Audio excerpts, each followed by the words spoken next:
बिस्मिल्लाहिर्रहमानिर्रहीम। Class 9 exercise 1.6 आज हम इसको सॉल्व करेंगे थ्रू क्रैमर रूल।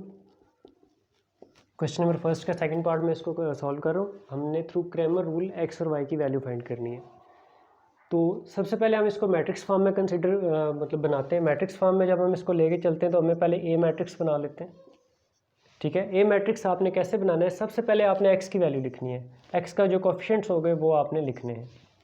अगर इनकी अरेंजमेंट चेंज है, पहले वाई आ जाता है या बाद में एक्स है, तो फिर भी आपने फर्स्ट नंबर पे एक्स की वैल्यूज़ को लिखना है।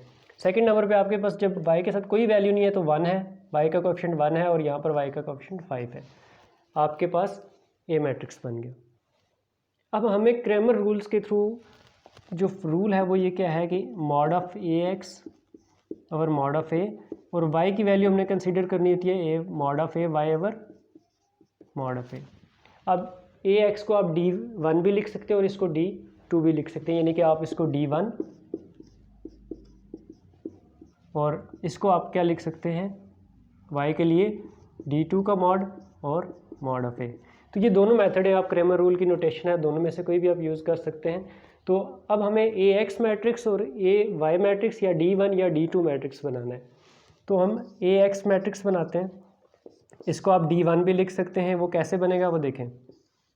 सबसे पहले यहाँ पर जो कांस्टेंट्स वैल्यू हैं वो आपने लिखनी है और फिर ए मैट्रिक्स की जो सेकंड वैल्यू है वो आपने लिख लेनी है। इसी तरह आपने ए वाई या D2 मैट्रिक्स बनाना है आपने। ठीक है, वो कैसे बनेगा, आपने कांस्टेंट सेकंड नंबर पे रखने हैं और फिर फर्स्ट वैल्यूज आपने ए मैट्रिक्स से उठा लेनी है। ये आपके पास मैट्रिक्स बन गए, एक ए मैट्रिक्स बना, ए एक्स मैट्रिक्स बना और ए वाई मैट्रिक्स बना। अब इसमें से कोई एक आप यूज़ कर लें। ठीक है, अब डी वाले हम नहीं यूज़ करते, हम ए एक्स और ए वाई वाले यूज़ कर लेते हैं। तो अब इसके सोल्यूशन के लिए हमें क्या चाहिए, इनके डिटर्मिनेंट्स चाहिए। तो सबसे पहले मैं ए का डिटर्मिनेंट फाइंड कर लेता हूँ। वो क्या आएगा, हम आपके पास देख लेते हैं। 2 1 6 और 5। डिटर्मिनेंट कैसे फाइंड करते हैं, ये इसके साथ मल्टीप्लाई होती है और ये इसके साथ मल्टीप्लाई होती हैं वैल्यूज़। तो 2 × 5 सेंटर में -6 × 1, तो ये 10 - 6 आपके पास वैल्यू क्या आ गई 4। तो मॉड ऑफ ए आपके पास क्या आ गया 4।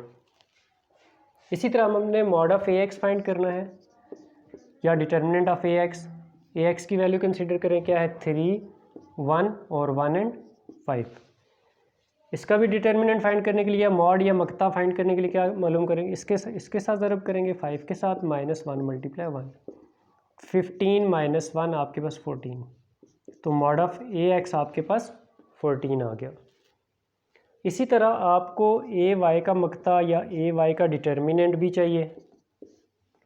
तो वो क्या होगा, ए वाई हमारे पास क्या है 2 3 6 और 1।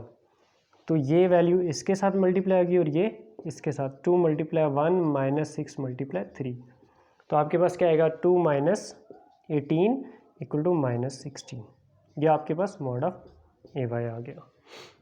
तो एक वैल्यू आपके पास ये है, दूसरी वैल्यू आपके पास यहाँ पर है और तीसरी वैल्यू आपके पास यहाँ पर है। अब हमने थ्रू क्रैमर रूल सॉल्व करना है। ठीक है, तो ये मैंने आपको रूल लिख के दिया था, इसको सेपरेट ही रखें। अब यहाँ पर हम रूल लिखते हैं। क्रैमर रूल क्या है, x = mod of a x over mod of a. हमें x की वैल्यू फाइंड आउट करनी है। तो मॉड ऑफ ए एक्स आपके पास क्या है 14 डिवाइडेड बाय आपके पास 4। अब ये देखें दोनों 2 के टेबल से कैंसिल होते हैं, 7 × 2 = 14 और 2 × 2 = 4। आपके पास x की वैल्यू क्या आ गई 7/2। ठीक है, इसी तरह आपने y की वैल्यू फाइंड करनी है। तो y के लिए क्या रूल है, y = mod of a y divided by mod of a. तो अब मॉड ऑफ ए की वैल्यू क्या है, ये ए वाई की वैल्यू क्या है -16 और इसकी वैल्यू है 4। तो आपके पास यहाँ से हमने वैल्यू पुट की 4 4 4 = 16, तो आपके पास -4 y की वैल्यू। तो ये था हमारे पास क्रैमर रूल के थ्रू इक्वेशन को सॉल्व करना, x और y की वैल्यू निकालना। हमने पहले मैट्रिक्स ए बनाया। मैट्रिक्स ए में सबसे पहले हमने x के कोएफिशिएंट्स को लिखा, फिर हमने y के कोएफिशिएंट्स को लिखा। उसके अलावा हमें क्रैमर रूल के लिए ए एक्स और ए वाई मैट्रिक्स चाहिए थे, वो हमने बनाए। क्योंकि हमें जो रूल था, मैंने क्रैमर रूल वो आपके सामने लिखा। इसको D1 भी लिख सकते हैं, इसको D2 भी लिख सकते हैं। तो अब हमने मैट्रिक्स बनाए। ए एक्स को आप D1 कंसीडर भी कर सकते हैं और इसको D2 भी मैट्रिक्स बना लिए। हमें इनके डिटर्मिनेंट्स चाहिए थे, तो डिटर्मिनेंट फाइंड किए, मकता फाइंड किया, ये मैं पहले भी बता चुका हूँ। अगर आपको डिटर्मिनेंट फाइंड करने में इशू है तो मेरी वीडियो अपलोड है, उसको आप वहाँ से देख सकते हैं। तो फिर हमने x की वैल्यू के लिए फार्मूला लिखा और y की वैल्यू के लिए फार्मूला लिखा। इसमें जस्ट वैल्यूज़ हमने जो कैलकुलेट की हुई थी वो पुट करके आंसर ले आए।